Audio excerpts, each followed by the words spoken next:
and I've seen that you've got like a huge following on social media. How do you handle that aspect then? You know, you're gonna have a lot of people who's gonna have differing questions, wanting to follow your footsteps. So how do you manage the social media aspect of things?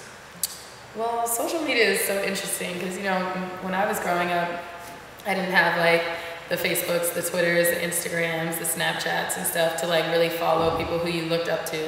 So it's very interesting, and not to say that everyone who follows me looks up to me. Some people just like know me or whatever, or are actually my friends.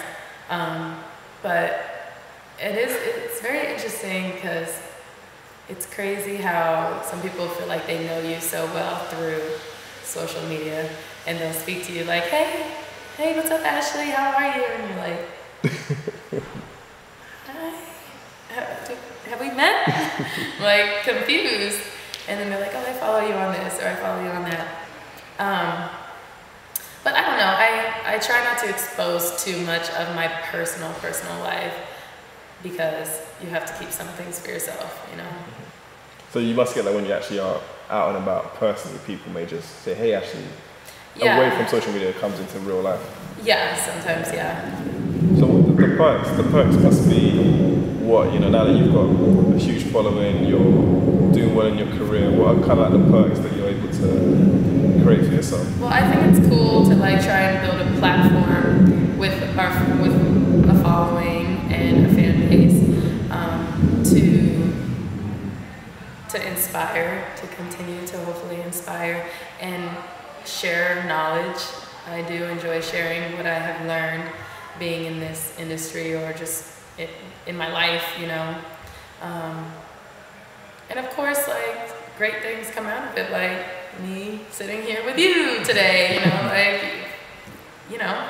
And yeah, there's some really good perks. I have a few friends who are dancers. I'm not a dancer like that, but is it an industry where is it short? Is it a short industry? Yeah, I mean, I definitely feel like for dancers, a lot of them don't continue it past 35. Some do, and it's amazing, but a lot don't. And 35 now doesn't even sound that far away to me, and I'm like, oh my gosh, what's going on? What's gonna happen next? But it's all just part of the journey, I guess. We shall see.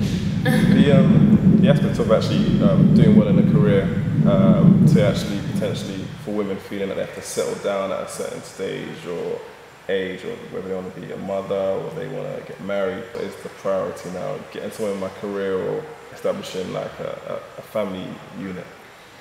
I feel like nowadays women especially are so career driven and independent that like having a kid at 40 isn't like crazy anymore, you know. And that 40 used to sound old, but like settling down and calming your life down to like start a family at 40 isn't that like insane anymore, because we have such powerful, strong, working women who are doing their own thing. It is hard to like set your career aside, to put it on hold, I guess, for the family or the husband or whatever. So I don't know if I don't necessarily think there's like an age range anymore.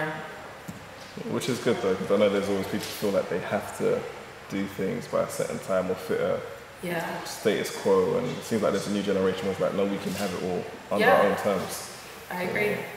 So outside of dance, and you seem like a sharp person, quite very driven. What are the kind of things you're trying to achieve away from dance?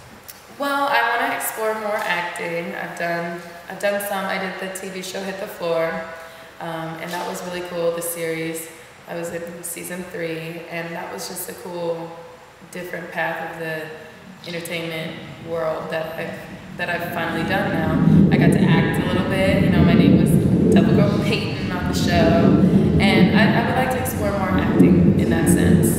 Then I also did the Reba to the Rescue children's book, where it's an animated ebook, just educating pre-K and kindergarten children. And in my segment, we talk about our bodies and how I use my body to dance and stuff. And it's just really cool because it was a voiceover.